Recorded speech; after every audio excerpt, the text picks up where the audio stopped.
नमस्कार विद्यार्थी मित्रांनो, मी राहुल कोल्हे कल्पतरू पॅटर्नमध्ये आपलं सहर्ष स्वागत करतो. आपण जे ही सिरीज चालू केलेली आहे, जे की 26 एप्रिलला तुमचा पेपर होऊ घातलेला आहे बॉम्बे उच्च न्यायालयावर. याआधीही बरेच व्हिडिओ आपण आपल्या कल्पतरू चॅनलवर टाकले आहेत. पहिले ते व्हिडिओ पाहून घ्या.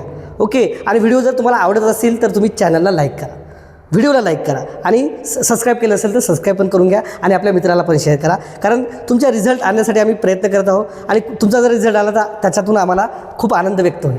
ओके. तरी आपण आजच्या सेशनला सुरुवात करू. पहा पहिला आजचा क्वेश्चन काय आहे सेशनचा. भारताच्या कोणत्या राज्यात चिल्का सरोवर आहे? तर भारताच्या चिल्का सरोवर कुठे दिसते तुम्हाला? ओडिशा या राज्यामधलं आहे. कोणत्या राज्यामध्ये चिल्का सरोवर? ओडिशा या राज्यामध्ये आहे आणि हे भारतातील सर्वात मोठे खाऱ्या पाण्याचे सरोवर आहे. चिल्का सरोवर तुम्हाला जे दिसते हे भारतातील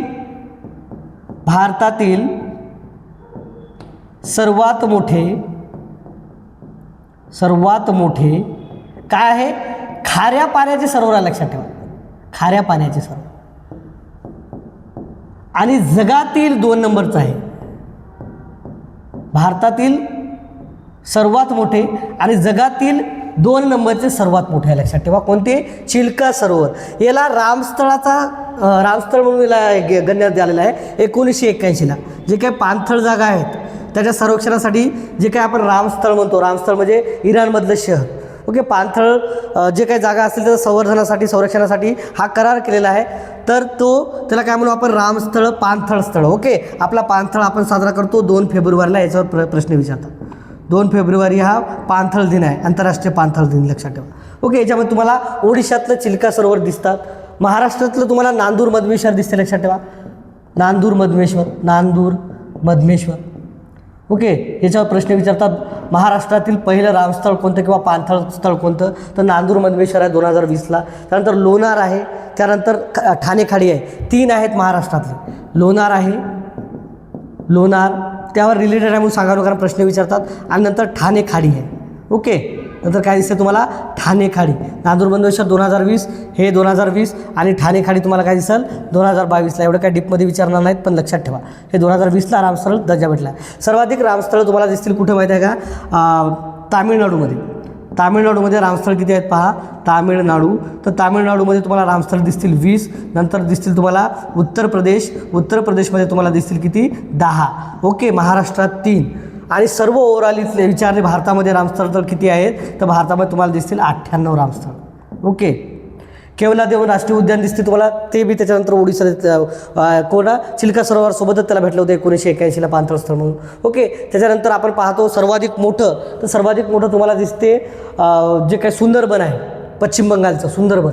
सर्वात मोठं रामस्थळ महाराष्ट्रातलं सर्वात मोठं, आपलं भारतातलं सर्वात मोठे. ओके. रामस्थळ पाणथळ म्हणू आपण त्याला. तर हे कोणतं आहे? जे काही आपण म्हणतो पश्चिम बंगाल. ओके. सुंदरबन हे दिसते तुम्हाला. पश्चिम बंगालचं कोणतं दिसते? सुंदरबन. व्हाईट टायगर असतात इथे आढळतात. या सुंदरबन जंगल आहे आणि हे पाणथळ स्थळ पण आहे. लक्षात ठेवा. सांगण्याचा बराच प्रयत्न करतो कारण हे प्रश्न विचारले आहेत. प्रश्नपत्रिका पाहून घ्या मागच्या. ओके. तर याहून बरंच आपला सराव होत राहते. तर हे अशाच प्रकारे विचारतात. रामस्थळावर एक प्रश्न राहतो. ओके. जगातलं सर्वात मोठं आपल्याला खाड्या पाण्यात सर्वात दिसते 2 नंबरचं. भारतातलं सर्वात मोठं आहे. अशा ढोबळमानावर क्वेश्चन असतात. ओके. त्यानंतर बाकीकडे आहे तर परंतु आपल्याला हे पाहायला आपण. ओके. बाकी राज्यामध्ये सरोवर आहे पण त्याच्यावर काय प्रश्न विचारत नाही. तेवढे पुलिकत वगैरे तुम्हाला दिसते तामिळनाडूमध्ये. ओके. हे भारतातील 2 नंबरचं खाऱ्या पाण्यात सरोवर आहे. पुलिकत लिहून घ्या वाटलं असतं. लक्षात ठेवा पुलिकत आहे. लक्षात. ओके. तर हे तामिळनाडूमध्ये आहे. नेक्स्ट क्वेश्चन पहा. पुढीलपैकी कोण हा राज्याचा प्रमुख असतो व त्याची नियुक्ती केंद्र सरकार करते? राज्याचा प्रमुख असतो पुढीलपैकी तर घटनात्मक प्रमुख म्हणालो आपण त्याला. राज्याचा प्रमुख कोण असतो? राज्यपाल असतो. लक्षात ठेवा. घटनाचा प्रमुख कोण असतो? राज्यपाल. 153 नुसार राज्यपालाची नियुक्ती करत असतो आपण. लक्षात ठेवा. 154 नुसार तो घटनात्मक प्रमुख असतो. त्यानंतर राज्यपाल जे काय महत्त्वाचा आहे तो व्यक्ती. ओके. तर हा शपथ देत असतो मुख्यमंत्रीला. बाकीच्याला बी आपण ओके न्यायालयाची नियुक्ती वगैरे त्यांना शपथ द्यायचं काम तर हे राज्यपालाचं असते. तर पुढीलपैकी कोण हा राज्याचा प्रमुख असतो त्याची नियुक्ती केंद्र सरकार करते. तर केंद्र सरकारकडून नियुक्ती केली जाते याच्याकडून. तर तो केंद्र सरकारकडून नियुक्ती करतो कोण आहे? ओके. केंद्रातला दुवा म्हणतो केंद्र आणि राज्यातला तो असतो राज्यपाल. ओके. कलम 153 नुसार भारतीय राज्यघटनेमध्ये कलम 153 नुसार प्रत्येक राज्याला एक राज्यपाल असेल आणि काही वेळा एक राज्यपाल 2 किंवा अधिक राज्याचा पण कार्यक्षेत्र सांभाळू शकतो. जसं की आचार्य देवव्रत होते आपले महाराष्ट्राचे, म्हणजे गुजरातचे, जे महाराष्ट्राचा अतिरिक्त कारभार त्यांनी पाहिला होता, लक्षात ठेवा. ओके, महाराष्ट्राचे राज्यपाल कोण आहेत? आता आहेत वर्मा. ओके, कोणते? जिष्णुदेव वर्मा. कोण आहेत याच्यावर प्रश्न विचारू शकतात. सध्या राज्यपाल कोण आहेत 2026? जिष्णुदेव वर्मा. ओके, जिष्णुदेव वर्मा. ओके, त्याच्या आधी कोण होते? आचार्य देवव्रत. त्याच्या आधी कोण होते? हे CP राधाकृष्णन, ते आता सध्या उपराष्ट्रपती आहेत. तर भारताचे महाधिवक्ता हे सर्वाधिक काय म्हणू आपण, न्यायालयांमधलं सर्वोच्च पद असते राज्यामधलं, लक्षात ठेवा. ओके, न्याय क्षेत्रामधलं. तर याला शपथ काय म्हणू आपण, हे राज्यपालच देत असतात, लक्षात ठेवा. भारताच्या महाधिवक्त्याला कलम 110 कलम कोणती आहे याच्यामध्ये? 165 कलम आहे राज्य महाधिवक्त्याची. उच्च न्यायालयाचे मुख्य न्यायाधीश याची जे काही आपण म्हणतो नियुक्ती, तर हे राष्ट्रपती करत असतात, लक्षात ठेवा. पण राष्ट्रपती कोणाचा सल्ला करतात? राष्ट्रपती कोणाचा सल्ला घेत असतात? राष्ट्रपती संबंधित राज्याच्या राज्यपालाचा आणि सर्वोच्च न्यायालयाच्या सरन्यायाधीशाचा सल्ला घेत असतात कोणत्याही राज्यामध्ये नियुक्ती करण्यासाठी, लक्षात ठेवा. ओके, सध्या श्री चंद्रशेखर आपले उच्च न्यायालयाचे आपले न्यायाधीश आहेत, मुंबई उच्च न्यायालयाचे श्री चंद्रशेखर. ओके, सध्या मुंबई उच्च न्यायालयाचे कोण आहेत? मुंबई म्हणा किंवा बॉम्बे म्हणा, कारण मुंबईचं नाव न्यायालयाचं अजूनही बॉम्बेच आहे. ओके, म्हणून आपण आपल्या सेशनच्या सुरुवातीला बॉम्बे उच्च न्यायालय म्हणून घेतलं, लक्षात ठेवा. ओके, मुंबई उच्च न्यायालयाचे आपण काय पाहतो सध्या? श्री चंद्रशेखर आहेत, लक्षात ठेवा. ओके, श्री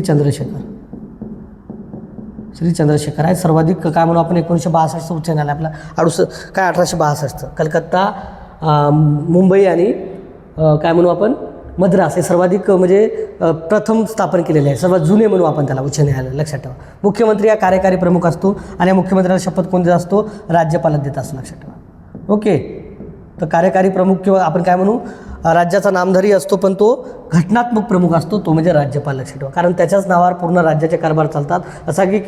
जसं की भारताचा राष्ट्रपती असतो तसा प्रत्येक राज्याचा एक राज्यपाल असतो. ओके, जसं देशाचा कारभार राष्ट्रपतीच्या नावाने चालतो तसा राज्याचा कारभार कोणाच्या नावाने चालत असतो?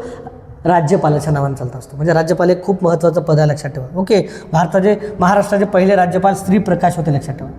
श्री प्रकाश पहिले राज्यपाल महाराष्ट्राचे विचारतात, बरेच वेळा पाहिले मी. पहिले राज्यपाल महाराष्ट्राचे. ओके, पहिले महाराष्ट्राचे राज्यपाल कोण दिसतील तुम्हाला? श्री प्रकाश दिसतात. ओके, पहा नेक्स्ट क्वेश्चन. महाराष्ट्रात एकूण किती प्रशासकीय विभाग आहेत? तर महाराष्ट्रात एकूण किती प्रशासकीय विभाग आहेत? पहिले 4 होते. ओके, तर आता किती आहेत? आता 6 आहेत. कारण 1980-81ला पाहतो आपण नाशिक आणि अमरावती हे 2 प्रशासकीय विभाग वेगळे निघलेले आहेत. तर सध्या 6 प्रशासकीय विभाग आहेत. 6 प्रशासकीय विभाग कोणते आहेत पहा. 6 प्रशासकीय. ओके, 6 प्रशासकीय विभाग कोणते आहेत पहा. तर याच्यामध्ये तुम्हाला प्रथम दिसते पहा कोकण म्हणू किंवा त्याला आपण काय म्हणतो कोकण किंवा मुंबई प्रशासकीय विभाग. ओके, याच्यामध्ये 7 जिल्हे येतात. किती येतात जिल्हे? 7 जिल्हे येतात. याच्यामध्ये मुंबई शहर, मुंबई उपनगर येते, त्यानंतर रायगड येते. ओके, पालघर येते, ठाणे येते, त्यानंतर काय येते? रत्नागिरी आणि सिंधुदुर्ग असे 7 जिल्हे येतात, लक्षात ठेवा. त्यानंतर येते काय येते आपलं पुणे येते, पुणे प्रशासकीय विभाग. ओके, पुणे प्रशासकीय विभाग. त्यानंतर कोणता येते? नाशिक प्रशासकीय विभाग. ओके, नाशिक प्रशासकीय विभाग. त्यानंतर कोणता येते? त्यानंतर येते छत्रपती संभाजीनगर, म्हणजे त्याला पहिले जुनं नाव काय होतं? औरंगाबाद. छत्रपती संभाजीनगर प्रशासकीय विभाग. ओके, संभाजीनगर प्रशासकीय विभाग. त्याच्यानंतर 5वा येते अमरावती, हे नागपूरमधून निघालेला पाहतो आपण. पहिले नव्हता हा. ओके, महाराष्ट्र स्वातंत्र्य वेळेस 4च होते. आणि नंतर पाहतो आपण कोणता? नागपूर प्रशासकीय विभाग. याच्यामध्ये क्षेत्रफळाने सर्वाधिक मोठा आपल्याला कोणता दिसतो? छत्रपती संभाजीनगर. आणि याच्यामध्ये जवळपास 72 तालुके आहेत, लक्षात ठेवा. छत्रपती संभाजीनगर प्रशासकीय विभागामध्ये. कोकणमध्ये तुम्हाला 50 दिसतात, लक्षात ठेवा. ओके, 50. नंतर पुण्यामध्ये तुम्हाला दिसतात किती तालुके? 58 तालुके, लक्षात ठेवा. काय आकडा तर तालुक्याचा आहे. ओके, 58 तालुके दिसतात. इथे तुम्हाला 72 तालुके दिसतात, 76 दिसतात. सॉरी, किती? 76 तालुके. ओके, किती आहेत ते? 72 नाही तर 76. याच्यावर बरेच वेळा प्रश्न विचारलेला आहे, सर्वाधिक जास्त तालुके कुठे आहेत म्हणून. तर अमरावती आपलं कोणत्या प्रशासकीय विभाग? छत्रपती संभाजीनगर याच्या प्रशासकीय विभाग तुम्हाला 76 तालुके दिसतात. अमरावतीमध्ये तुम्हाला दिसतात 56, नागपूरमध्ये दिसतात तुम्हाला 64. ओके, आणि नाशिकमध्ये सर्वात कमी म्हणजे 2 नंबरला 54 दिसतात. सर्वात कमी म्हटलं तर कोकणमध्ये, मुंबईमध्ये आहेत. ओके, मुंबई शहरामध्ये एकही नाहीत. सर्वात जास्त तालुके वगैरे मी सांगितलेले आहे आधी. सर्वात जास्त तालुके तुम्हाला यवतमाळ आणि कुठे दिसतात? नांदेडमध्ये दिसतात. ओके, 14 सांगितले, 15 सांगितले, मागचे लेक्चर पाहून घ्या, तेही तुमचा कन्सेप्ट क्लिअर होईल. तर प्रशासकीय विभाग 6 आहेत लक्षात ठेवा. याच्यामध्ये सर्वाधिक मोठा आणि सर्वाधिक जास्त तालुके असलेला संभाजीनगर. संभाजीनगरमध्ये जवळपास किती येतात? 8 जिल्हे येतात लक्षात ठेवा, 8 जिल्हे. ओके, बाकी पुण्यामध्ये पाहतो आपण 5 जिल्हे येतात. पुण्यामध्ये किती येतात? 5. सातारा, सांगली, सातारा, कोल्हापूर, सोलापूर, पुणे. त्याच्यानंतर नाशिक पहा, नाशिक, अहिल्यानगर, धुळे, जळगाव आणि नंदुरबार याच्यामध्ये 5 जिल्हे येतात. ओके, 5-5 जिल्ह्यावाले लक्षात ठेवा. त्यानंतर अमरावती पाहतो आपण, अमरावती, अकोला, बुलढाणा, यवतमाळ आणि वाशिम याच्यामध्ये 5 जिल्हे येतात. त्याच्यानंतर आपण पाहतो नागपूर, नागपूरमध्ये 6 जिल्हे येतात. ओके, नागपूरमध्ये पाहतो आपण नागपूर, गोंदिया, भंडारा, ओके, रत्नागिरी, काय, चंद्रपूर, वर्धा आणि गडचिरोली असे आपण 6 जिल्हे पाहत असतो लक्षात ठेवा. ओके, याच्यामध्ये प्रशासकीय विभाग आपण किती पाहतो? 1980 पासून 6 प्रशासकीय विभाग पाहतो. ओके, जिल्हे सांगितले आणि तालुके सांगितले. याच्यामध्ये तुम्हाला अजून एक प्रश्न विचारत असतात, प्रादेशिक विभाग किती आहेत? तर प्रादेशिक विभाग आपल्या याच्यामध्ये किती आहेत? 5 आहेत लक्षात ठेवा. किती आहेत? 5. लेक्चर थोडं लांब होईल पण हे प्रश्न विचारतात. ओके, तर हे लक्षात ठेवा. कोकणमध्ये किती जिल्हे आहेत? 7. कोकणमध्ये किती तालुके आहेत? 50. पुण्यामध्ये किती तालुके आहेत? 58. पुण्यामध्ये किती जिल्हे आहेत? 5. याच्यावर प्रश्न होतात ना, प्रत्येकाच्यावर प्रश्न होतात. पहा, याच्यावर प्रश्न विचारले आहेत. मागच्या वेळेस नाशिकवर विचारलं, यावेळेस छत्रपती संभाजीनगर विचारू शकतात, अमरावतीवर विचारू शकतात. एक तरी प्रश्न कन्फर्म आहे. ओके, तर म्हणून हे लक्षात आहे. प्रादेशिक विभाग किती आहेत? 5 आहेत. प्रादेशिक विभागामधला तुम्हाला 5 पहिला कोणता दिसते? तेच कोकण आणि मुंबई म्हणू आपण त्याला. ओके, सर्वांना समुद्रकिनारा लाभला इकडं. त्यानंतर आपला दुसरा कोणता दिसते? पश्चिम महाराष्ट्र. पश्चिम महाराष्ट्र याच्यामध्ये सर्वाधिक जास्त तुम्हाला साखर कारखाने वगैरे दिसतात लक्षात. श्रीमंत आहे थोडा पश्चिम महाराष्ट्र. त्यानंतर तुम्हाला कोण दिसते? पहा, पश्चिम महाराष्ट्रानंतर दिसते तुम्हाला खानदेश, सर्वाधिक लहान आहे. तीनच याच्यामध्ये आहेत जिल्हे.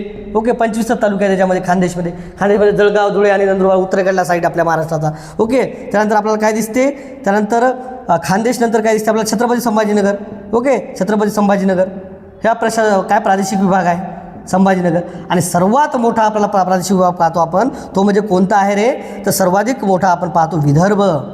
याच्यामध्ये जवळपास 120 तालुके येतात, कारण विदर्भ हा अमरावती आणि नागपूर मिळून बनलेला आहे लक्षात ठेवा. अमरावती आणि नागपूर याच्यामध्ये सर्वाधिक जास्त तुम्हाला काय दिसतात? जिल्हे पण दिसतात आणि तालुके पण दिसतात. 120 तालुके येतात. प्रादेशिक विभाग म्हणलं तर 120 तालुके आणि जिल्हे म्हणलं तर 11 जिल्हे येतात लक्षात ठेवा. ओके, प्रादेशिक विभाग जर विचारला तर कोणता मोठा आहे? तो आहे विदर्भ, कारण 11 जिल्हे आणि 120 तालुके. सर्वाधिक लहान म्हणलं तर खानदेश, याच्यामध्ये 3 जिल्हे आणि 25 तालुके येतात लक्षात ठेवा. 3 जिल्हे आणि 25 तालुके. याच्यामध्ये तुम्हाला पश्चिम महाराष्ट्रामध्ये नाशिक आणि अहिल्यानगर ॲड होते. 7 जिल्हे दिसतात. बाकी मग पुणे, सातारा, सांगली, सोलापूर, कोल्हापूर हे दिसते तुम्हाला लक्षात ठेवा. ओके, तर हे पश्चिम महाराष्ट्र एक श्रीमंत आहे. खानदेश म्हणत आपण, याच्यामध्ये जळगाव येते, केळीचं उत्पादन दिसते, तापी नदी येथून वाहलेली आहे. छत्रपती संभाजीनगर म्हणत आपण पर्यटन राजधानी दिसते. ओके, याच्या निजामाची सत्ता राहिली आहे छत्रपती संभाजीनगरवर. तर 8 जिल्हे आहेत. जे काय आपण गोदावरीचं क्षेत्र पाहतो, सर्वाधिक जास्त या प्रादेशिक विभागातून जास्त गेलेला लक्षात ठेवा. कारण आपण पाहतो ओके, छत्रपती संभाजीनगर, जालना, बीड, परभणी, नांदेड यातून ती वाहिलेली आहे. विदर्भ पाहतो अमरावती, तर आपल्या अमरावतीमध्ये म्हणजे विदर्भामध्ये काय, तर विदर्भामध्ये सर्वाधिक जास्त काय आपण म्हणतो व्याघ्र प्रकल्प आहे, वनछादित प्रमाण आहे, सर्वाधिक जास्त खाणी आहेत. ओके, तर याच्यासाठी प्रसिद्ध तुम्हाला काय दिसते? विदर्भ. तर बऱ्याच गोष्टी सांगितल्या, काय तोंडीही गोष्टी मी सांगतो, त्याही गोष्टी नोट करत जा, कारण प्रश्न याच्या बाहेरचे जात असतात. कारण हे महत्त्वाचा टॉपिक आहे. प्रशासकीय विभाग, प्रादेशिक विभाग, जिल्हे, तालुके हे प्रत्येकाचे लक्षात ठेवा. याच्यावर कन्फर्म एक क्वेश्चन असतो. ओके, पहा नेक्स्ट क्वेश्चन घेतो, स्क्रीनशॉट काढून घ्या. माहीत असेल तर अजून त्याला रिवाईज करा. कथकली हा नृत्य प्रकार कोणत्या शहराचा आहे? कथकली आणि कथकमध्ये थोडं कन्फ्यूज होऊ नका. कथकली म्हणलं तर केरळचं आहे. एक मोहिनी अट्टम आहे, लक्षात ठेवा. मोहिनी अट्टम केरळचा आहे. मोहिनी अट्टम हे केरळचाच आहे, लक्षात ठेवा. ओके, केरळचा नृत्य प्रकार आहे. कर्नाटकचा यक्षगान आहे, यक्षगान. ओके, हे काय म्हणतो आपण, जे कथकली आहे तर रामायण वगैरे चेहऱ्यावरच ते असं कला दाखवली जाते, लक्षात ठेवा. ओके, चेहरा सजवला जाते, डोळे असे टपोरी केले जातात. पाहिला असेल तुम्ही कधी. मोहिनी अट्टम, यक्षगान कर्नाटक पाहतो आपण. उत्तर प्रदेश म्हणलं तर कथ्थक आहे, लक्षात ठेवा. उत्तर प्रदेशचं काय कथ्थक आहे. आंध्र प्रदेश म्हणलं तर आपण कुचीपुडी आहे, लक्षात ठेवा. कुचीपुडी. आपला महाराष्ट्राचा काय आहे? महाराष्ट्राची लावणी आहे, भांगडा आहे. कुठला पंजाबचा, गुजरातचा गरबा आहे. तर असे काही लक्षात ठेवा. ओके, तर इथं कर्नाटक आहे, यक्षगान याच्यावर विचारतात. कर्नाटक कथकवर विचारतात. कथक आणि कथकली कन्फ्युजन होऊ नका. तर कथकली हा प्रकार कुठं आहे? हा आहे केरळचा प्रसिद्ध आहे. एक मोहिनी अट्टम पण आहे. ओके, कथकली कन्फ्यूज होऊ नका. कथक म्हणलं तर उत्तर प्रदेश, कथकली म्हणलं तर केरळ, यक्षगान म्हणलं तर कर्नाटक, कुचीपुडी म्हणलं तर आंध्र प्रदेश. ओके, तर हे लोकनृत्य पाहून घ्या, यावर प्रश्न असतो. नेक्स्ट क्वेश्चन पहा, भारतातील एकमेव सक्रिय ज्वालामुखी, जिवंत ज्वालामुखी आपण म्हणतो त्याला, तर तो कुठे आहे? ते अंदमान आणि निकोबार बेट समूहावर आहे. तर कोणत्या बेटावर आहे म्हणतो तो? तर तो कुठे आढळतो आपल्याला? बॅरन बेट. तर जिवंत ज्वालामुखी आहे. ओके, दक्षिण आशियामधला एकच आहे तो. तर बॅरन बेटावर आहे जिवंत ज्वालामुखी. तर कधी स्फोट होऊ शकते असं म्हणतात बघा त्याचा. तर बॅरन बेटावर आहे तो. बाकी लिटल अंदमान हे सर्वाधिक मोठं बेट आहे. त्याच्यावर प्रश्न विचारू शकतात. अंदमान निकोबार बेटावरचं सर्वाधिक मोठं बेट कोणतं आहे? लिटल अंदमान. जवळपास 572 बेट आहे त्याच्यावर. किती बेटे आहेत अंदमान निकोबारवर? लहान मोठे 572. आता थोडा आकड्या आधुनिक पद्धतीनं वाढली, जसं की आपली समुद्रकिनाऱ्याची लांबी वाढलेली आहे, 877 झालेली आहे आधुनिक यंत्राने. तर त्याच प्रकारे आपण असंही म्हणू शकतो की आधुनिक यंत्राने आता ते पाहिली तर 572पेक्षा जास्त बेटं आहेत म्हणतात. तर 38 बेटावर मानवी वस्ती आहे. बेटावर मानवी वस्ती आहे. याच्यामधल्या जे काय बेटावर तुम्हाला काही याच्यावर आदिवासी समाज आहे ते येऊ देत नाही, ते एकदम हिंसक आहेत. ओके, अशी बी त्याचं आपल्याला तुम्हाला दिसते अंदमान निकोबार बेटावर, लक्षात ठेवा. ओके, अंदमान निकोबार बेट आपल्याला दिसते. नेक्स्ट क्वेश्चन पहा, हा पुढीलपैकी कोणास वनस्पती सृष्टीतील उभयचर म्हणतात? असं उभयचर आपण बेडूक पाहतो, जो की जमिनीवर राहतो पण प्रजनन करण्यासाठी त्याला कुठं झालं की पाण्यामध्ये. त्याच प्रकारे वनस्पतीचं पण एक आहे, त्याला काय म्हणतो आपण? टेरिडोफायटा. टेरिडोफायटा त्याच प्रकारचा आहे की याला काय करायला लागत असते? जमिनीवर याची वाढ होते, ओलाव्यामध्ये जे झाडाची वाढ होते, पण प्रजननासाठी त्याला पाण्याची गरज पडते, म्हणून ते उभयचर वर्गामध्ये मोडणारी एक वनस्पती आहे. लक्षात ठेवा ती कोणती आहे? टेरिडोफायटा. ओके, नेक्स्ट क्वेश्चन पहा, खेळाडूने मागील 4 वर्षामध्ये क्रीडा क्षेत्रात केलेल्या अतिशय असाधारण आणि वेगळ्या कामगिरीबद्दल भारतात पुढीलपैकी कोणता राष्ट्रीय पुरस्कार दिला जातो? तर सर्वाधिक मोठा पुरस्कार आपण खेळामधला मेजर ध्यानचंद पुरस्कार म्हणतो. त्यालाही 4 वर्षात तुम्हाला खेळामध्ये उत्कृष्ट कामगिरी करावी लागते आणि याही पुरस्कारासाठी तुम्हाला खेळामध्ये 4 वर्ष म्हणजे उत्कृष्ट कामगिरी करावी लागते. पण हा 2 नंबरचा पुरस्कार आहे खेळामधला सर्वोच्च, तो म्हणजे अर्जुन पुरस्कार आहे. लक्षात ठेवा कोणता? अर्जुन पुरस्कार आहे. मनू भाकर वगैरे आपण पाहतो, हरमनप्रीत सिंग यांना भेटलेला आहे आता सध्या. ओके, ॲथलेटिक्स प्रवीण कुमार यांना भेटलेला आहे 2024-25 पाहतो आपण. तर अर्जुन पुरस्कार हा मोठा आहे, 15 लाखाचं हे असते, स्वरूप असते. तर मेजर ध्यानचंद सर्वात मोठा आहे, तर 25 लाख असते. तर हे मेजर ध्यानचंद 2021ला याचं नाव केलेलं आहे. पहिलेचं नाव काय होतं? राजीव गांधी खेलरत्न पुरस्कार. 1991ला याची सुरुवात झाली होती पहिली, लक्षात ठेवा. ओके, 1991ला. बुद्धिबळपटू आपलं का विश्वनाथ आनंद यांना पहिला पुरस्कार दिला होता. लक्षात ठेवा, विश्वनाथ आनंद बुद्धिबळपटू आपण पाहतो त्याला. मौलाना अबुल कलाम आझाद हे आंतरराज्य विद्यापीठाची स्पर्धा आहे. लक्षात ठेवा, विद्यापीठामध्ये जे जिंकल त्याच्यामध्ये हे पुरस्कार असतो. 2004 पुरस्कार आपण कोणाला पाहतो? जे काही कोच आहेत, ओके, प्रशिक्षकासाठी हा उत्कृष्ट ज्याही कोचच्या प्रशिक्षकाने चांगलं म्हणजे ज्यानं प्रशिक्षण केलं आणि ज्या खेळाडूनं चांगलं म्हणजे एखादं मेडल जिंकलं किंवा चांगली कामगिरी केली, तर त्या ज्याला प्रशिक्षण दिलं ज्या खेळाडूला, तर त्या प्रशिक्षणासाठी हा पुरस्कार आहे 2004 पुरस्कार. त्याला कोचेसचा पुरस्कार म्हणू आपण. तर 2004 पुरस्कार असतो. अर्जुन पुरस्कार हा महत्त्वाचा पुरस्कार, लक्षात ठेवा. ओके, कधी सुरू झाला एकदा मला कमेंटमध्ये सांगा. 1961 काय आय थिंक आहे वाटते अर्जुन पुरस्काराची सुरुवात. तरी तुम्ही मला कमेंट करून सांगा अर्जुन पुरस्काराची सुरुवात कधी झालेली आहे, लक्षात ठेवा. ओके, नेक्स्ट क्वेश्चन पहा, विधवा पुनर्विवाह करू शकतात असे विद्यासागर यांनी सुचवले.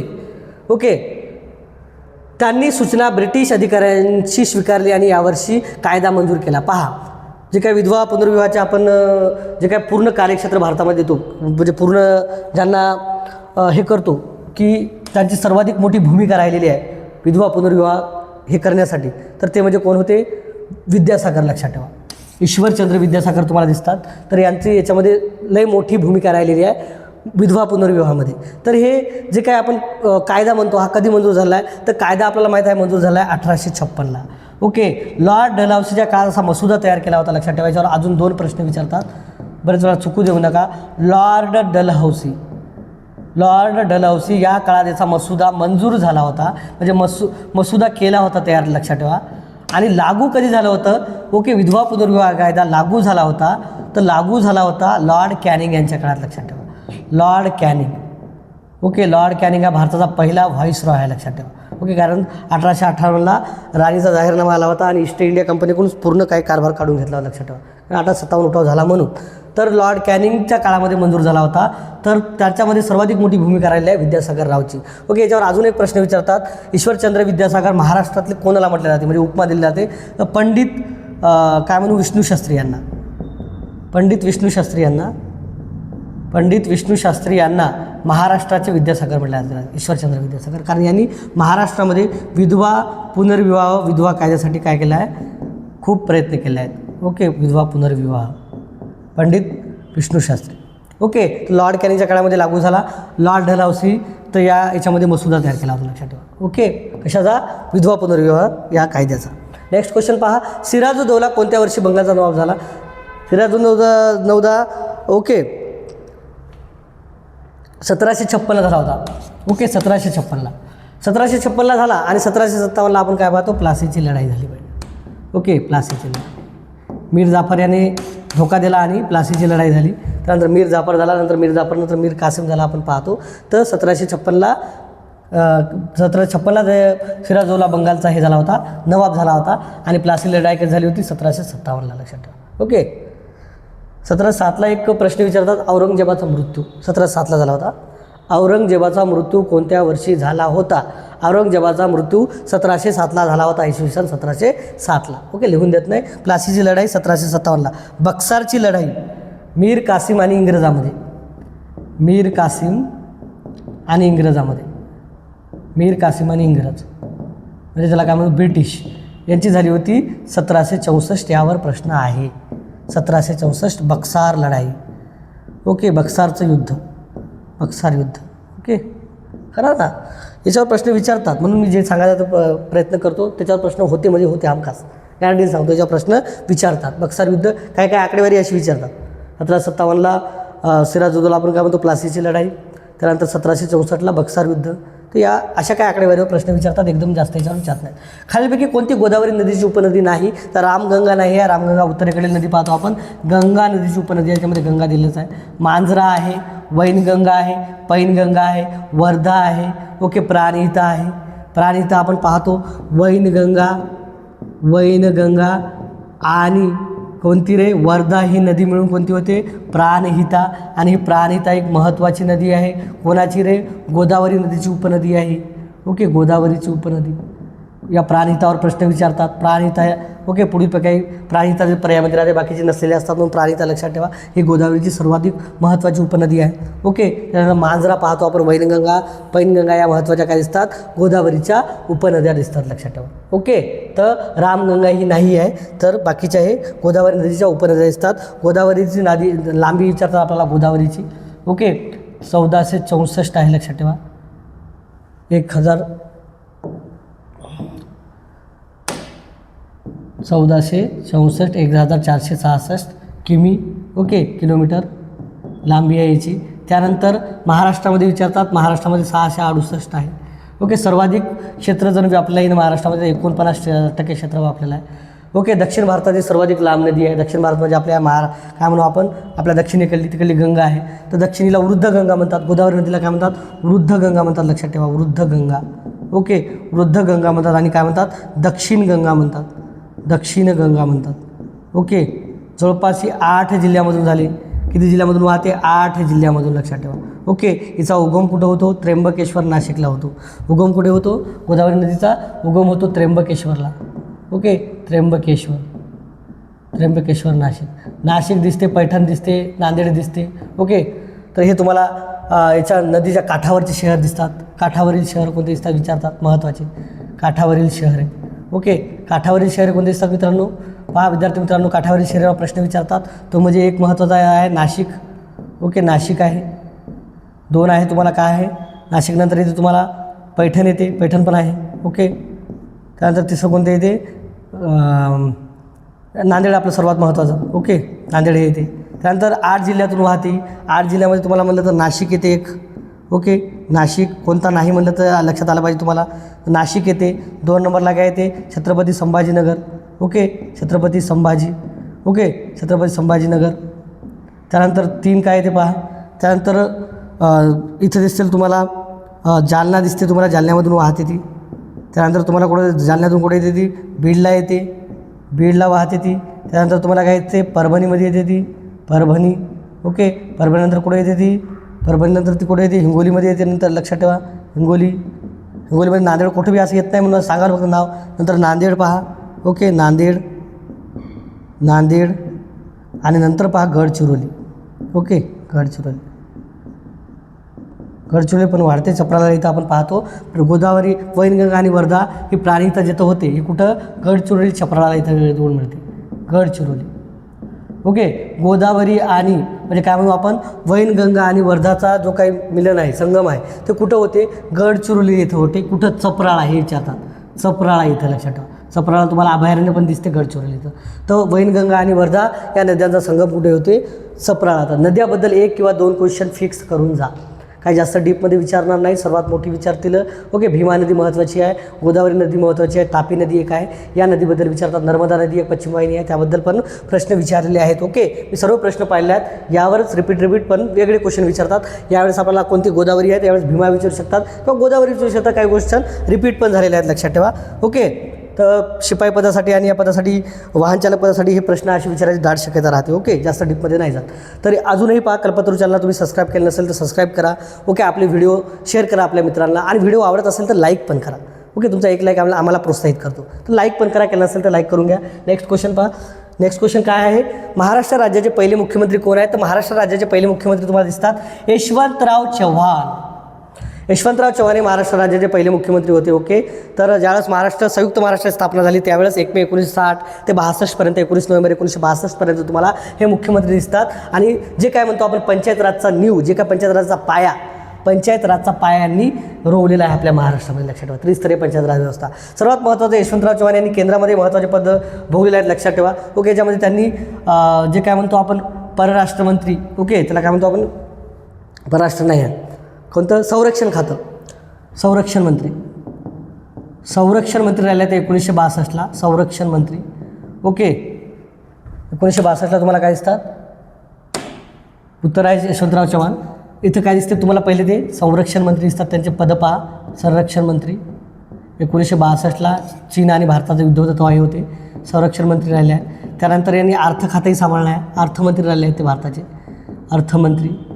त्यानंतर ते गृहमंत्री पण राहिले आहेत. लक्षात ठेवा, लय महत्त्वाचे गृहमंत्री. आणि सर्वाधिक महत्त्वाचं तुम्हाला काय दिसते? 1979 आणि 80च्या काळामध्ये काय दिसते पहा, हे उपपंतप्रधान पण राहिले आहेत, उपपंतप्रधान. ओके, लय महत्त्वाचं. महाराष्ट्रातला एवढा मोठा व्यक्ती हाच एवढ्या पदापर्यंत गेला. लक्षात ठेवा. ओके, गृहमंत्री. आणि महत्त्वाचं म्हणजे ज्यावेळेस द्विभाषिक मुंबई राज्य होतं, ओके, गुजरात आणि महाराष्ट्र मिळून, त्यावेळेस पण हे जवळपास 1956 ते 1960पर्यंत तुम्हाला काय दिसतील? 1956 ते 60पर्यंत आपल्याला द्विभाषिक राज्याचे मुख्यमंत्री दिसतील. कोण? यशवंतराव चव्हाण. मोरारजी देसाई हे पण होते द्विभाषिक मुंबई राज्याचे. ओके, जोपर्यंत चंद्रसूर्य आहे तोपर्यंत आम्ही मुंबई देत नाही म्हणला होता याकडे. याला भारतरत्न बऱ्याच जण म्हणाले की याचा खाडून घ्या. मोरारजी देसाई एका तत्वात पटला नाही माणूस आहे, पण याला भारतरत्न दिला आहे. महत्त्वाचं म्हणजे काय आहे? मोरारजी देसाईला समर्थन केलं होतं 105 ज्यावेळेस बलिदान झाले होते त्यावेळेस, मृदा म्हणलं होतं त्यावेळेस, म्हणजे ज्यावेळेस गोळीबार बंद केला होता संयुक्त महाराष्ट्रात तुम्हाला माहीत असेल, तर त्यावेळेस याचं कारणीभूत होता मोरारजी देसाई, कारण गुजरातचा मुख्यमंत्री राहिला आहे. लक्षात ठेवा. ओके, संयुक्त याचा गुजराती होता ना तो. तर मोरारजी देसाई सर्वात महत्त्वाचं घ्या. 1977ला हे पहिला बिगर काँग्रेस आहे. लक्षात ठेवा, बिगर काँग्रेस. महाराष्ट्रासाठी त्यांची खूप गरज ओळलेली आहे त्यांनी. त्याला काय म्हणू आपण, महाराष्ट्र मुंबईला अन्न देण्यासाठी. ओके, मुंबई महाराष्ट्राला अन्न देण्यासाठी. जोपर्यंत चंद्रसूर्य आहे तोपर्यंत मी मुंबई महाराष्ट्राला मिळू देणार नाही, असं त्यांचं वक्तव्य आहे. बिगर काँग्रेसी पहिले, ओके, पहिले पंतप्रधान. एक वार्षिक योजना चालू केल्या होत्या, जे का पंचवार्षिक म्हणून. ओके, आपण पाहतो 77, 78, 79ची अशा योजना पाहतो. नंतर 80मध्ये पुन्हा इंदिरा गांधी आल्या. जवाहरलाल नेहरू सर्वाधिक काळ भारताचे कार्यालय आहेत पंतप्रधान, जवळपास 17 वर्षेच म्हणा, 16 वर्षे 9 महिने. लक्षात ठेवा. ओके, 9 महिने सर्वाधिक काळ जवाहरलाल नेहरू. ओके, आधुनिक भारताचे शिल्पकार म्हणतात जवाहरलाल नेहरूला. जवाहरलाल नेहरूला काय म्हणतात? आधुनिक भारताचे शिल्पकार हे शब्द लक्षात ठेवा. आधुनिक भारताचे शिल्पकार म्हणलं त्यांचं नाव येते, आधुनिक भारताचे शिल्पकार. ओके, आधुनिक भारताचे शिल्पकार जर म्हटलं तर कोण? जवाहरलाल नेहरू, पंडित नेहरू म्हणून आपण येतात. ओके, आणि आधुनिक भारताचे जनक म्हणलं तर कोण येतात? ते येतात राजाराम मोहन राय. लक्षात ठेवा. ओके, इथं अजून एक प्रश्न तयार होतो बा, महाराष्ट्राचे शिल्पकार कोणाला म्हणतात? ओके, महाराष्ट्राचे शिल्पकार, तर ते कोणाला म्हणतात पहा, ते आपल्याला म्हणतात कोणाला? यशवंतराव चव्हाणला म्हणतात. लक्षात ठेवा, यशवंतराव चव्हाण. ओके, यांची समाधी कुठं आहे? सातारा कराड येथे प्रीती संगम येतो. ओके, त्याचा कृष्णा आणि कोयनाचा संगम होतो. कृष्णा आणि कोयना नदीचा संगम होतो कुठं? कराड, साताराला. ओके, संगम, त्याला काय म्हणतात? प्रीती संगम. ओके, प्रीती संगम. इथेच त्यांची कोणाची आहे? समाधी आहे. कोणाची? यशवंतराव चव्हाण यांची. याच्यावर प्रश्न विचारतात. यशवंतराव चव्हाण यांची समाधी कुठं आहे? ओके, ती इथे आहे, यशवंतराव चव्हाण. ओके.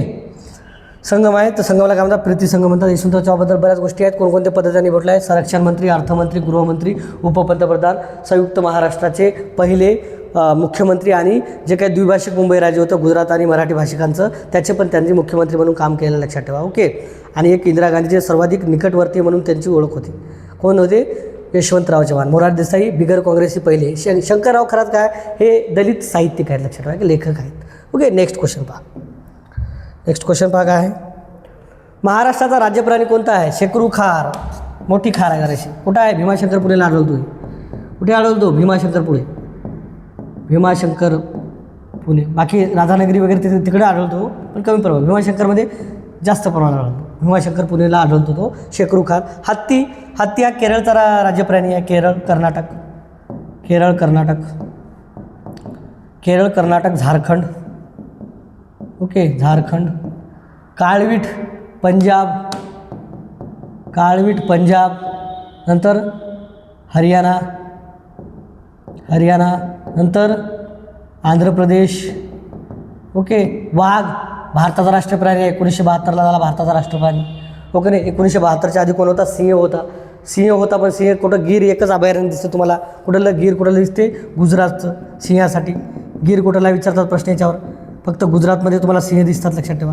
तर गीर आहे गुजरातचं अभयारण्य. म्हणून हे 1972ला वाघ केला. दर 4 वर्षांनी जनगणना होती जी वाघाची. वाघांची किती, दर 4 वर्षांनी.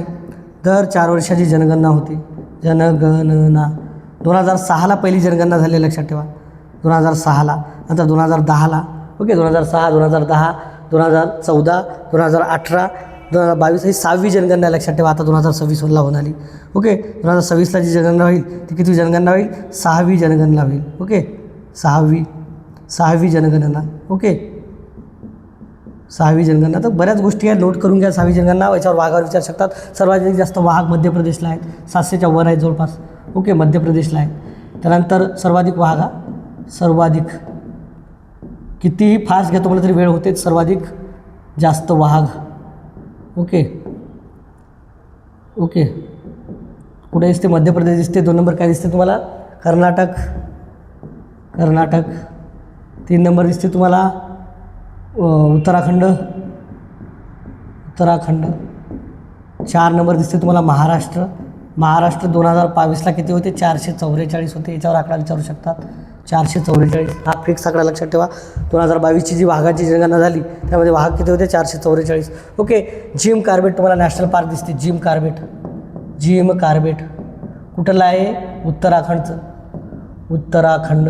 या एकाच तुम्हाला याच्यामध्ये काय दिसतात, नॅशनल टायगर रिझर्वमध्ये. ओके. ओके. व्याघ्र प्रकल्पामध्ये 260 वाघ दिसतात, सर्वाधिक जास्त वाघ. ओके. कॅपिटल ऑफ काय म्हणतो, टायगर ऑफ कॅपिटल्समध्ये काय आहे आपल्याला, म्हणजे वाघाची राजधानी. वाघाची राजधानी कोणती आहे भारताची, वाघाची राजधानी हे आहे नागपूर. ओके. वाघाची राजधानी कोणती आहे, नागपूर. कारण आपण पाहतो ताडोबा, पाहतो ताडोबा महाराष्ट्रामध्ये. ताडोबामध्ये सर्वाधिक जास्त कुठं वाघ असतात, ताडोबामध्ये. महाराष्ट्रात सर्वाधिक जास्त वाघ कुठे आढळतात, ताडोबामध्ये. ओके. ताडोबा दिसते आपल्याला, पेंच व्याघ्र दिसते, बोर दिसते, मेळघाट दिसते, नवेगाव नागझिरा दिसते. तर इथे आपल्याला काय दिसते, वाघाची संख्या जास्त दिसते. त्याचमुळे आपण काय केलेलं आहे, नागपूरला भारताची काय केलेलं आहे, व्याघ्र राजधानी म्हणतो आपण. ओके. सर्वाधिक जास्त वाघ असल्यामुळे. शेकरू खार आपला काय आहे रे, त्याला काय म्हणू आपण, राज्य प्राणी आहे. राज्य फूल काय आहे रे आपलं, ओके, जारूळ आहे.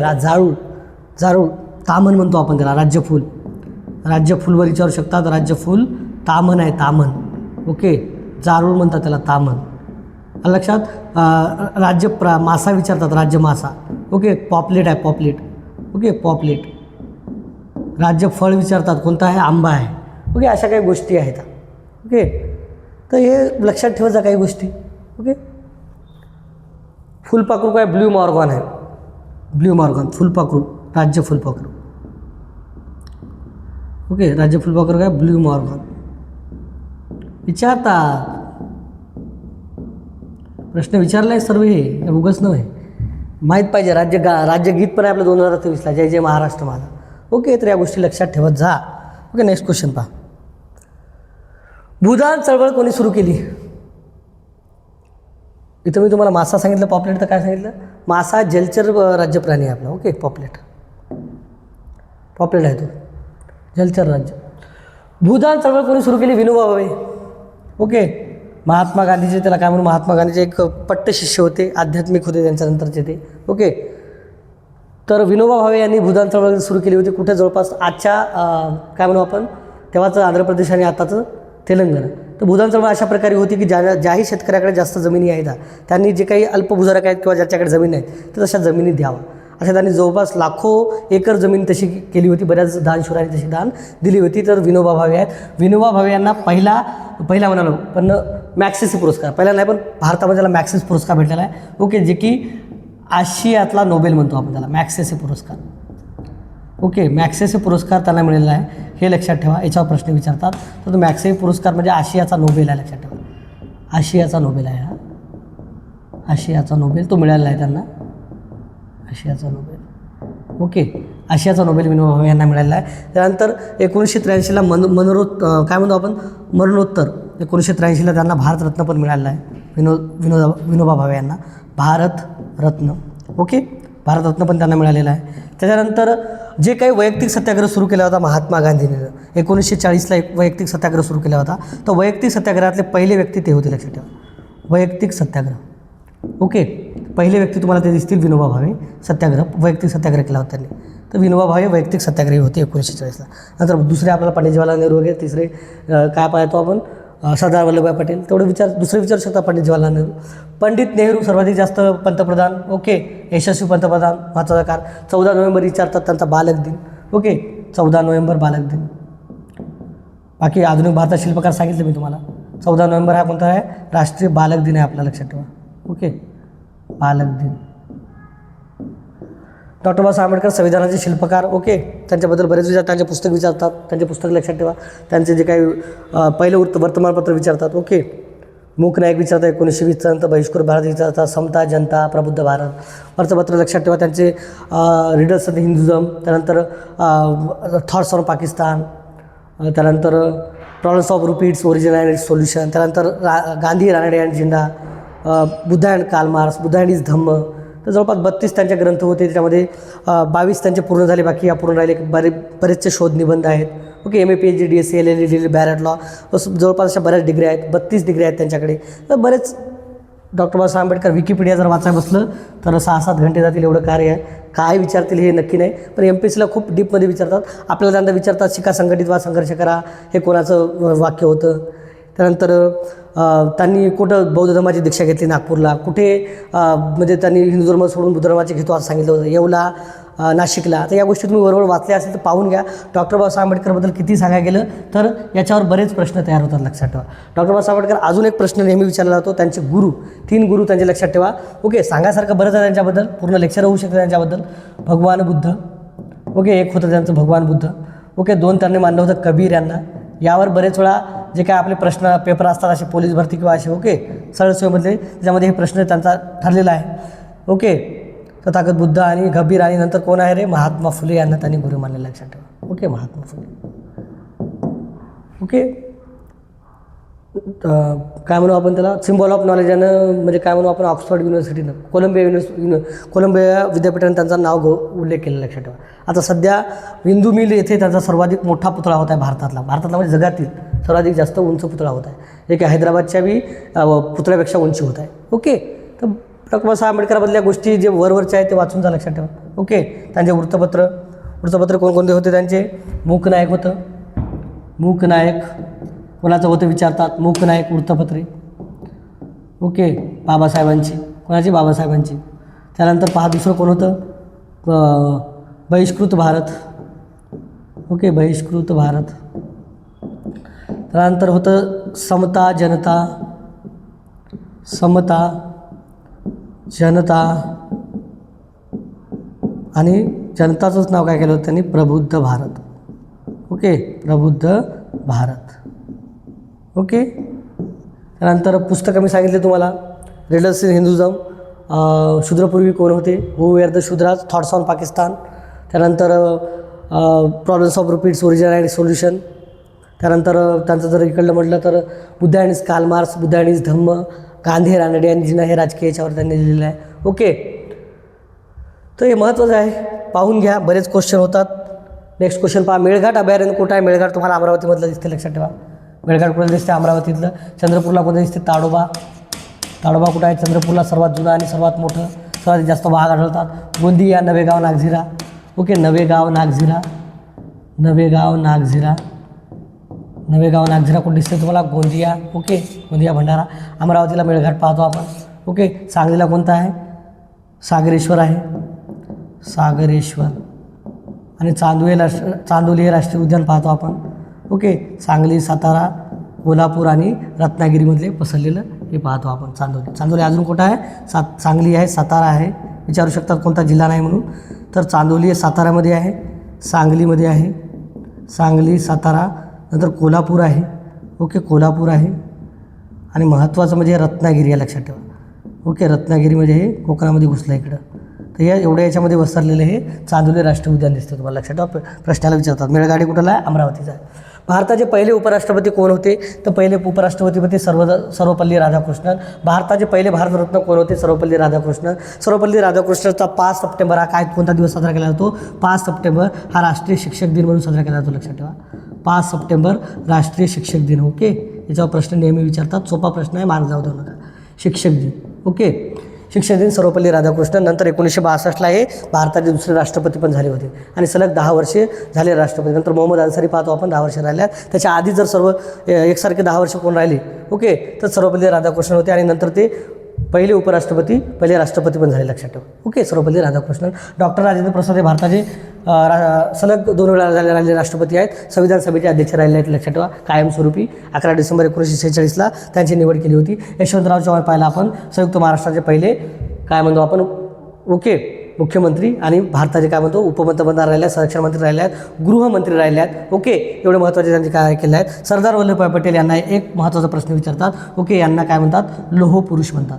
यावर प्रश्न आलेला आहे, लोहपुरुष. ओके, आणि नंतर यांचा एक महत्त्वाचा सत्याग्रह प्रसिद्ध आहे, तो म्हणजे बारडोली सत्याग्रह. याच्यावर प्रश्न विचारतात.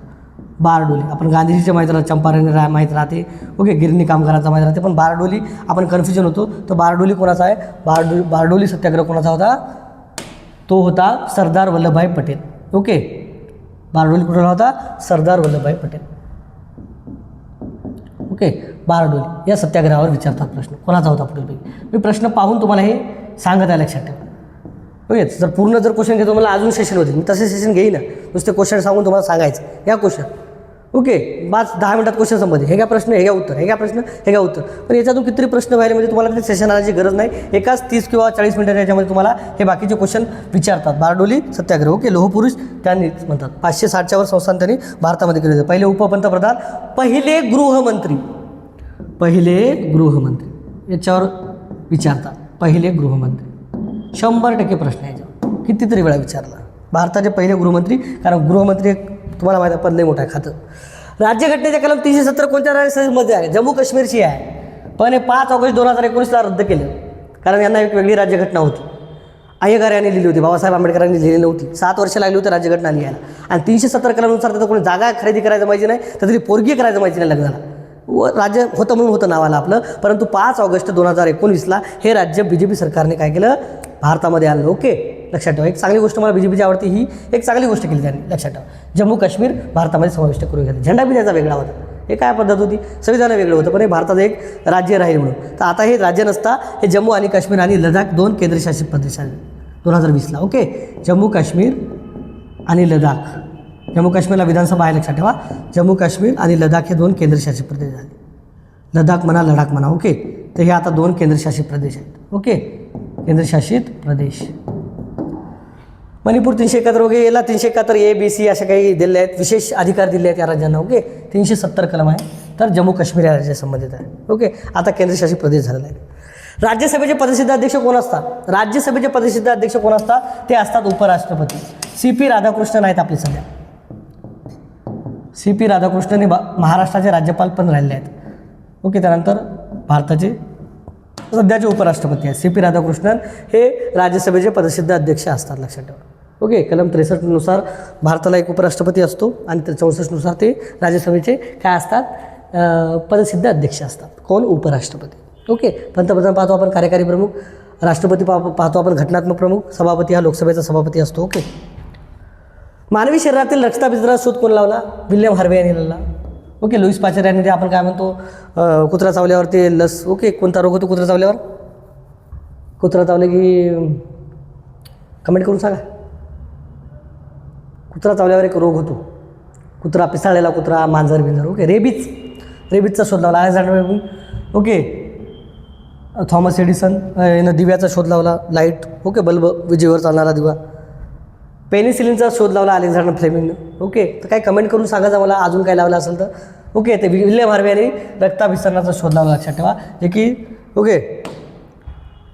वातावरणात सर्वाधिक प्रमाणात कोणता वायू आढळतो? वातावरणात आहे नायट्रोजन, जवळपास 78 प्रमाण आहे, 78% प्रमाण आहे.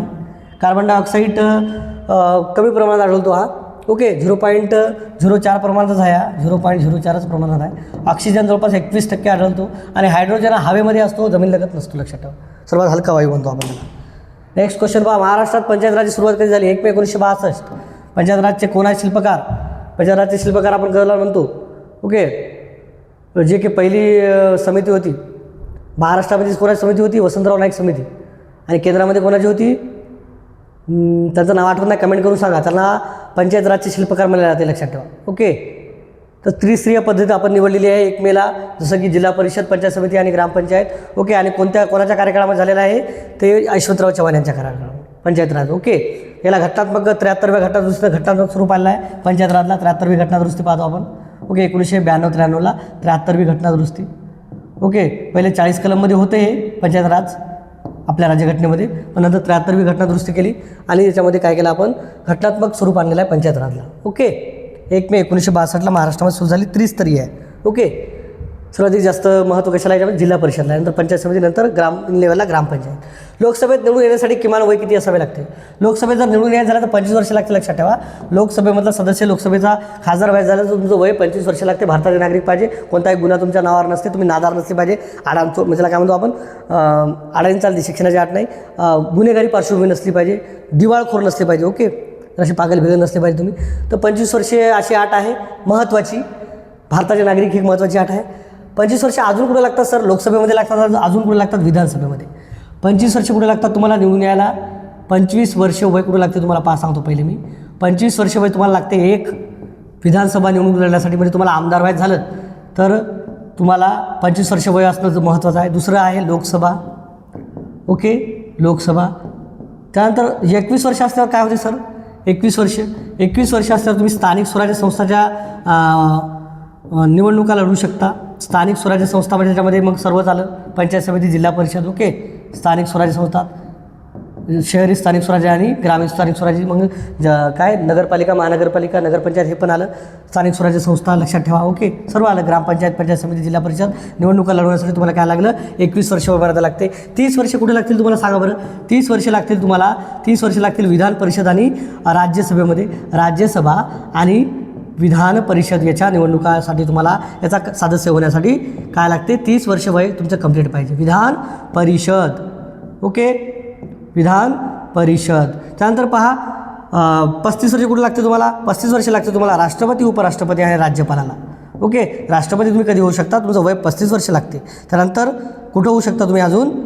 उपराष्ट्रपती व्हायला पण तुमचं वय काय पाहिजे? 35 वर्ष वय पाहिजे. ओके. त्यानंतर राज्यपाल व्हायला पण तुम्हाला काय पाहिजे? तुमचं वय 35 वर्ष पाहिजे. ओके. आणि 18 वर्षाचे झाल्यावर तुम्ही काय करू शकता? मतदान करू शकता. हे 61व्या घटनादुरुस्तीने केलेलं, लक्षात ठेवा. पहिले 21 वर्ष होतं. 61व्या घटनादुरुस्तीने 1989ला 18 वर्ष केलं आणि त्याच्यामध्ये एकदमच 1 कोटी लोकसंख्या वाढली मतदाराची. ओके. कारण पहिले 21 वर्ष होतं. ओके. 61व्या घटनादुरुस्तीनं काय केलं? ते 18वर आणलं. तर तुम्ही मतदान करू शकता 18व्या वर्षी. नेक्स्ट क्वेश्चन पहा. तांदूळ संशोधन केंद्र कुठं आहे? कर्जतला आहे. ओके. कर्जतला आहे. ओके. बाकी रत्नागिरी आपण पाहतो, हापूस आंबा वगैरे. ओके. ते पाहून घ्या एकदा. पंचायत राजाविषयी कोणत्या सूचीत येतो? पंचायत राजाविषयी येतो राज्य सूचीमध्ये, केंद्र सूचीमध्ये परराष्ट्र संबंधित काही येतात, संरक्षण वगैरे. ओके. रेल्वे झालं, विमान झालं, जे काही महत्त्वाचे खाते आहेत. समवर्ती सूचीमध्ये जे राज्य आणि केंद्र याच्यावर दोन्ही कायदा करू शकते. ओके. ते समवर्ती सूचीमध्ये विषय येतात. याच्यामध्ये सर्वाधिक विचारतात शिक्षण हा विषय कुठे येते? शिक्षण हा विषय येतो याच्यामध्ये. वने येते. ओके. वने येते याच्यामध्ये. केंद्र सूची, आता राज्य सूचीमध्ये कोणता याचा विषय येतो, राज्य संबंधित पंचायत राज, म्हणजे याच्यात राज्य संबंधित राज्यच कायदे करू शकतात. समवर्ती सूचीमध्ये कोण करतात कायदे, केंद्रही करू शकते, राज्यही करू शकते. आणि केंद्र जे काही सूचीमधले विषय आहेत, केंद्र सूचीमध्ये जवळपास 100 विषय आहेत, राज्य सूचीमध्ये तुम्हाला 51 ते 52 विषय दिसतात आणि समवर्ती सूचीमध्ये जवळपास 61 विषय आहेत. तर हे विषय असे आहेत. ओके, तर हे विषय वाचून घ्या. याच्यामध्ये महत्त्वाचे शिक्षणमध्ये वगैरे सार्वजनिक आरोग्य वगैरे विचारतात. राज्यसूची, केंद्रसूची, परिशिष्ट कशामध्ये दिलं आहे, अनुसूचीमध्ये दिलं आहे. ओके, अनुसूची म्हणू आपण, परिशिष्ट म्हणू, तर अनुसूची 7 मध्ये दिलं आहे, लक्षात ठेवा. ओके, कोणत्या परिशिष्टामध्ये दिलं आहे, केंद्रसूची, राज्यसूची आणि समवर्ती 7 मध्ये दिलं आहे. जालियनवाला बाग हत्याकांड कुठं झालं होतं, अमृतसरला झालं होतं. जालियनवाला बाग हत्याकांड 13 एप्रिल 1919ला झालं होतं. याच्यामध्ये जवळपास 379 लोक सरकारी आकड्यानुसार मृत्युमुखी पावले होते, पण याच्यामध्ये वास्तविक पाहता 1000 लोकांचा मृत्यू झाला होता, लक्षात ठेवा. 1000 प्लस आणि 1500 प्लस काय म्हणतो आपण, याच्यामध्ये जखमी झाले होते. ओके, हे मृत्यू आणि जखमी, पण त्यांनी सरकारी आकडा कमी दाखवला होता. ओके, कारण जे काही आपण पाहतो, ओके, काळा कायदा, त्याला काय म्हणतो आपण, रौलेट कायदा. रौलेट कायदा हा लागू केला होता 2019ला. रौलेट कायदा, त्याला गांधीजींनी काय म्हटलं होतं, गांधीजींनी त्याला काय म्हटलं होतं, काळा कायदा. फास्ट होईल थोडं. गांधीजींनी काय म्हटलं होतं त्याला, काळा कायदा. ओके, तर या काळा कायद्याच्या विरोधात सर्व लोक जमले होते. काय काळा कायदा काय होता, कारण इथं विना चौकशी विनावरात अटक करायचं. कोणीही जर गरळ ओळखली कोणाविरोधात, ब्रिटिशच्या विरोधात कोणीही बोललं, काही बोललं, कोणी मोर्चा काढला, कोणी काही केलं, कोणी आंदोलन केलं, कोणी बोललं तरी त्याला विना वॉरंट, अटक वॉरंट, डायरेक्ट जेलामध्ये टाकायचं. तर हा एक लादलेला कायदा होता आपल्या याच्यावर. म्हणून या कायद्याच्या विरोधात भारतामध्ये बऱ्याच ठिकाणी काय होते, जन आंदोलन होऊ लागले. त्याचप्रकारे पंजाबमध्ये झालं होतं, त्याला म्हणतात सैफुद्दीन किचलू पाहतो आपण. ओके, डॉक्टर सत्यपाल आणि सैफुद्दीन किचलू हे 2 नेते होते पंजाबमध्ये, त्यांना अटक केली आणि त्यांच्या निषेधार्थ कोणता सण होता त्या दिवशी, बैसाखी सण होता. या बैसाखी सणाच्या निमित्तानं तेथील पंजाबीतील ओके सर्व लहान लेकरं स्त्रिया जमले एका जागी, ते म्हणजे जालियनवाला बाग इथं. आणि तिथं जे काय जनरल डायर नालायक दलिंदर होता, कोण होता, जनरल डायर. या जनरल डायरनं त्याच्यावर नाही का जवळपास 1650 फैरा झाल्या. ओके, 1650 फैरा झाल्या. याच्यामध्ये कित्येक लोकांचा मृत्यू झाला. त्याचा एक नजीकच एक विहीर होती, त्या विहिरीमध्ये बऱ्याच लोकांनी उड्या काढल्या आणि त्याच्यात त्यांचा जीव गेला. आणि याला एक कारणीभूत एक दलिंदर होता, ते म्हणजे मायकल ओडावार. मायकल ओडावार एक कारणीभूत होता, लक्षात ठेवायचं. समर्थन केलं होतं ओडावार. ओके, तर याची हत्या कोणी केली होती माहिती आहे का, उधम सिंग याने केली होती. उधम सिंग हे विचारतात प्रश्न. ओके, 1944 का 40च्या दशकामध्ये हा तिथं जाऊन लंडनला जाऊन याला मारलं, कारण यानं हे केलं होतं. ओके, आणि याच्या जालियनवाला बागेवर एक कमिशन नेमलं होतं, ते म्हणजे हंटर कमिशन होतं, लक्षात ठेवा, चौकशी करण्यासाठी. Hunter commission. ओके, याच्यासाठी एक कमिशन नेमलं होतं, हंटर कमिशन, चौकशी करण्यासाठी. याच्यानुसार जालियनवाला बाग, पण त्या डायरला नुसतं पदावरून काढलं, त्याची नोकरी घेतली, पण त्याला काही शिक्षा वगैरे दिली नाही. लाहोरला आपण पाहतो, लाहोरच्या जेलामध्ये जे काय आपण पाहतो, ओके, आपला भगतसिंग, राजगुरू, सुखदेव यांना फाशी दिली झाली होती 31 मार्च 1930ला. ओके, नेक्स्ट क्वेश्चन पहा. महाराष्ट्रातील भीमा नदी ही कोणत्या नदीची उपनदी आहे? भीमा नदी ही कोणत्या नदीची उप आहे? कृष्णा नदीची उपनदी आहे. ही भीमा नदी कृष्णा नदीला कुठे जाऊन मिळते? ही कर्नाटकामध्ये जाऊन मिळते, रायचूर इथं. पण एक वेगळी वाहते आपल्या इथं, 451 किमी वाहते आपल्या इथं. Okay, 451 kilometre. तर भीमा नदी महत्त्वाची आहे. भीमा नदीला चंद्रपुरीचा आकार प्राप्त झाला आहे, पंढरपूरला मिळून तिथं चंद्रभागा म्हणतात तिला. ओके, पंढरपूर हे तिथं बसलेलं आहे. तापी पाहतो आपण, तापी मध्य प्रदेश बैतूल येतो उगम पावती. पश्चिम वाहिनी नदी आहे तापी. ओके, पश्चिम वाहिनी आहे, कोणती आहे? पश्चिम वाहिनी. जवळपास 54 किलोमीटर महाराष्ट्रातून वाहते. ओके, तापी नदीबद्दल बरेच प्रश्न विचारतात. कुठे? 3 जिल्ह्यामध्ये पाहतो आपण, उत्तरेकडलं आहे. कुठं? नंदुरबार, धुळे, जळगावला वाहते. प्रश्न विचारतात कारण 3 जिल्ह्यामध्ये वाहते. कोणती नदी? तापी. ओके, नंदुरबार, लक्षात ठेवा, नंदुरबार, धुळे आणि जळगाव. ओके, उत्तरेकडे आपले जे राज्य दिसतात महाराष्ट्रात तिकडे ही वाहते. भुसावळ हे शहर या नदीकाठी वसलेलं, लक्षात. याच्यावर प्रश्न विचारला मी पाहिलेला आहे, भुसावळ. पहिले सांगला, प्रत्येक प्रश्न घेऊ शकत नाही. ओके, ते डायरेक्ट उत्तर सांगायचं काम केलं तर खूप लेक्चर होतील, तुमचा वेळ जाईल एका लेक्चरमधून पूर्ण. ओके, वर्धा पाहतो आपण. ओके, वर्धा ही विदर्भामध्ये वाहणारी एक नदी आहे, वैनगंगेची उपनदी म्हणतो आपण तिला. गोदावरी पहा, गोदावरीची उपनदी आहे ती वर्धा. गोदावरी तर आपण पाहिलेलं आहे. ओके, 668 किलोमीटर वाहते, 8 जिल्ह्यावर वसलेली आहे. ओके, जायकवाड एक मोठं धरण आहे, गंगापूर एक धरण आहे. ओके, छत्रपती संभाजीनगर, जालना इथं पूर्ण वीज पुरवठा आणि पाणी पुरवठे हे 2 जिल्ह्याला. त्यानंतर नांदेड झालं, परभणी झालं, बीड झालं, गडचिरोली झालं, या जिल्ह्यामधून जवळपास 8 जिल्ह्यामधून वाहते. सर्वाधिक महत्त्वाची वृद्ध गंगा आहे, दक्षिण गंगा आहे. बरेच प्रश्न विचारतात. ओके, नेक्स्ट क्वेश्चन पाहू. प्रथम संस्कृत व्याकरण पुस्तक कोणी लिहिलं आहे? तर पाणिनी लिहिलेलं आहे, माहिती आहे आपल्याला. व्याकरणाचे पाणिनी म्हणतो आपण, त्याची उपमा दिलेली राहते. ओके, प्रथम त्यांनी लिहिलेलं आहे. भारतातील सर्वात मोठे ताग उत्पादन कुठे आहे? ताग उत्पादन सर्वाधिक मोठे पश्चिम बंगालमध्ये आहे. भारतातील सर्वाधिक जर म्हणलं ताग उत्पादनामध्ये जगात कोण आहे तर भारत आहे.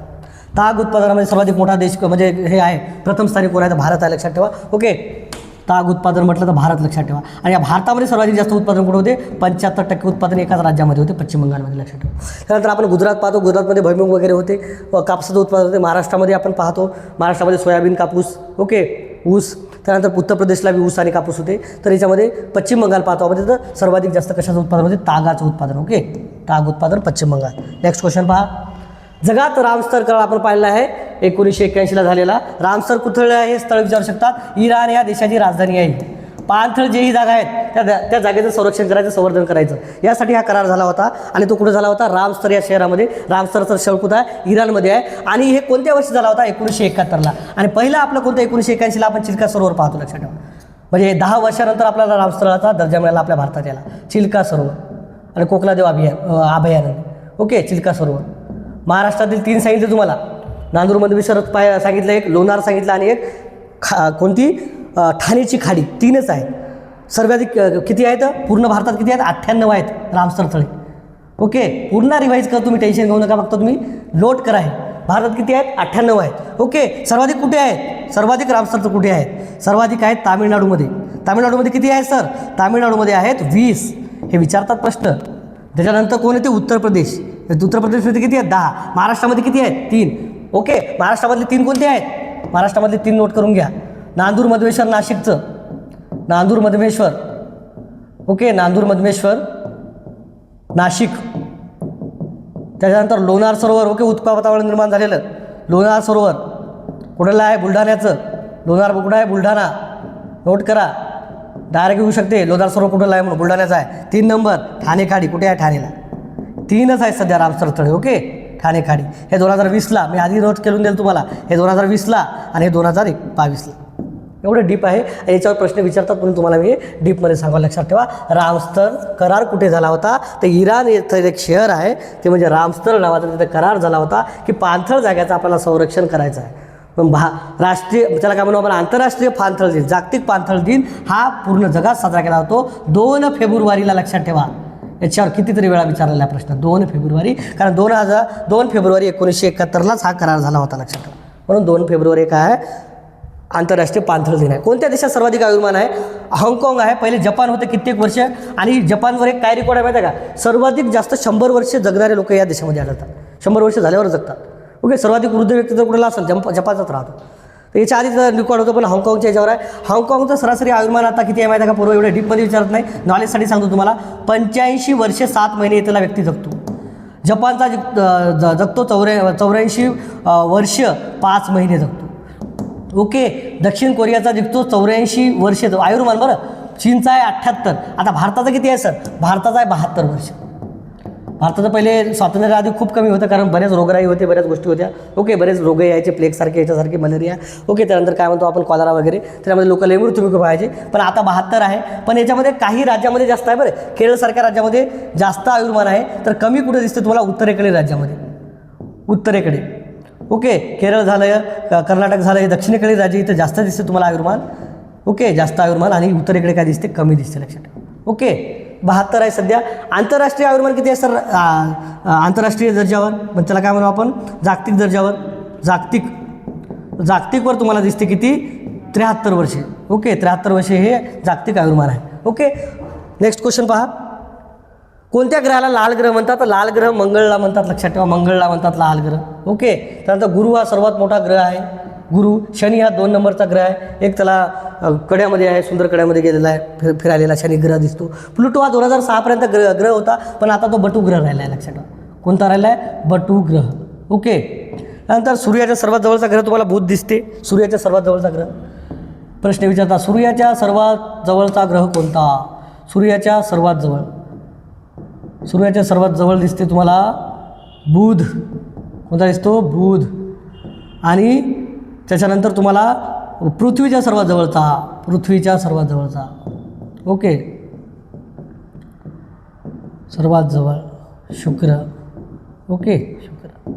सर्वात मोठा गुरु आणि 2 नंबरचा शनी. ओके, सर्वाधिक जास्त उपग्रह शनीला, शनी आणि गुरुला आहेत. पहा, महत्त्वाचं सेशन आहे. आणि या 30 प्रश्नातून आपण बऱ्याचपैकी प्रश्न म्हणजे जे काही विश्लेषण केलं आहे त्याच्यामध्ये 100च्या वरच प्रश्न होतात आणि अशा स्वरूपाचे प्रश्न होतात. बिंदास राहा, बिंदास ओके हेच प्रश्न करा. अजून तुम्हाला वेळ असेल तर अजून आपण 25 तारखेपर्यंत हे झालेले प्रश्न आणि म्हणजे विचारलेले प्रश्न आणि अतिसंभाव्य जे काही प्रश्न विचारू शकतात अजून तुमच्या प्रॅक्टिससाठी आपण सेशन घेऊन आहोत. फक्त तुम्ही जुळून राहा कल्पतरूसोबत. चला तर धन्यवाद.